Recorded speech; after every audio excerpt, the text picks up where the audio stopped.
महत्वपूर्ण तथ्य। थॉर्नडाइक के अनुसार बुद्धि 18 वर्ष की आयु तक बढ़ती है।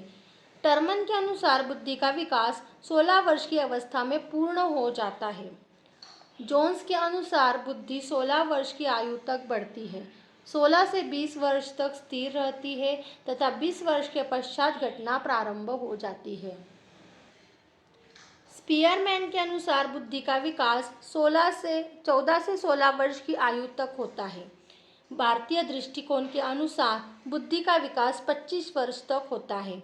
25 से 50 वर्ष तक उसमें स्थिरता आती है और 50 वर्ष के बाद उसमें ह्रास होने लगता है। व्यवहारवाद इवान पैट्रिक पावलोव, जो रूस से है, के परीक्षणों पर आधारित था।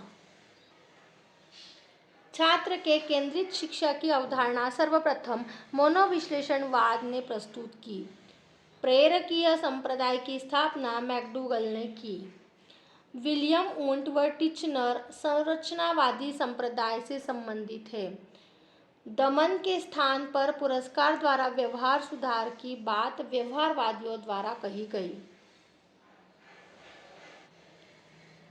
थेरीज ऑफ लर्निंग के लेखक E.R. हिलगार्ड है। कक्षा में निरंतर चलने वाले अंतर्क्रियाओं के अध्ययन समूहों को गत्यात्मकता कहते हैं।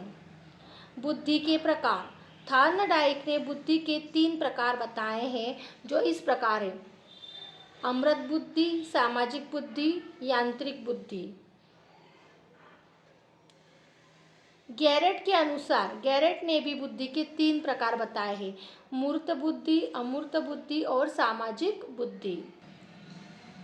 बुद्धि शब्द प्राचीन काल से व्यक्ति की तत्परता, तात्कालिकता, समायोजन तथा समस्या समाधान की क्षमताओं के संदर्भ में प्रयोग होता रहा है। पशु तथा मनुष्य में सबसे बड़ा अंतर बुद्धि का ही है। बुद्धि को परिभाषित करने का सर्वप्रथम प्रयास यूनानी दार्शनिकों ने किया। यूनानी दार्शनिकों के सिद्धांत को शक्ति के मनोविज्ञान के नाम से संबोधित किया जाता है। शक्ति मनोविज्ञान के अनुसार मनुष्य का मन विभिन्न शक्तियों यथा स्मरण, कल्पना, चिंतन, तर्क, निर्णय आदि से सुसज्जित होता है, जो उसे विभिन्न प्रकार की क्रियाएं करने योग्य बनाता है। बुद्धि की परिभाषाएं। वुडवर्ड्स के अनुसार बुद्धि कार्य करने की एक विधि है। वुड्रो के अनुसार बुद्धि ज्ञान का अर्जन करने की क्षमता है। बकिंघम के अनुसार सीखने की योग्यता ही बुद्धि है। स्टाउट के अनुसार सतर्क रहने की योग्यता ही बुद्धि है। गाल्टन के अनुसार विभेदकारिता और चयन की शक्ति का नाम ही बुद्धि है। टर्मन के अनुसार बुद्धि अमूर्त विचारों के बारे में सोचने की योग्यता है। बर्ड के अनुसार बुद्धि अच्छी तरह से निर्णय करने, समझने तथा तर्क करने की योग्यता है। पीने के अनुसार इन 4 शब्दों में निहित है ज्ञान, आविष्कार, निर्देश और आलोचना। विलियम स्टर्न के अनुसार नवीन परिस्थितियों में अपने विचारों को समायोजित करने की सामान्य योग्यता ही बुद्धि है। टर्मन के अनुसार एक व्यक्ति उसी अनुपात में बुद्धिमान है जिसमें कि वह अमूर्त चिंतन करने योग्य है। थॉर्नडाइक के अनुसार सत्य या तथ्य के दृष्टिकोण से उत्तम प्रतिक्रिया की क्षमता ही बुद्धि है। वेल्स के अनुसार नवीन परिस्थितियों के समायोजन की योग्यता ही बुद्धि है। वेस्लर के अनुसार व्यक्ति की संपूर्ण शक्तियों का योग या सार्वभौमिक योग्यता, समस्त कार्यक्षमता ही बुद्धि है। टर्मन के अनुसार नवीन परिस्थितियों में स्वयं को सुसंयोजित करने की योग्यता ही बुद्धि है।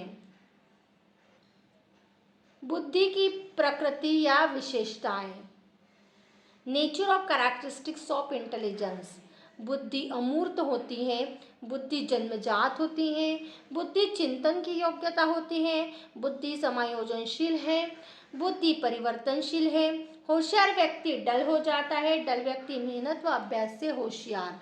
बुद्धि सीखने की योग्यता है। बुद्धि कल्पना व तर्क करती है। बुद्धि ज्ञान अर्जन करने की योग्यता है।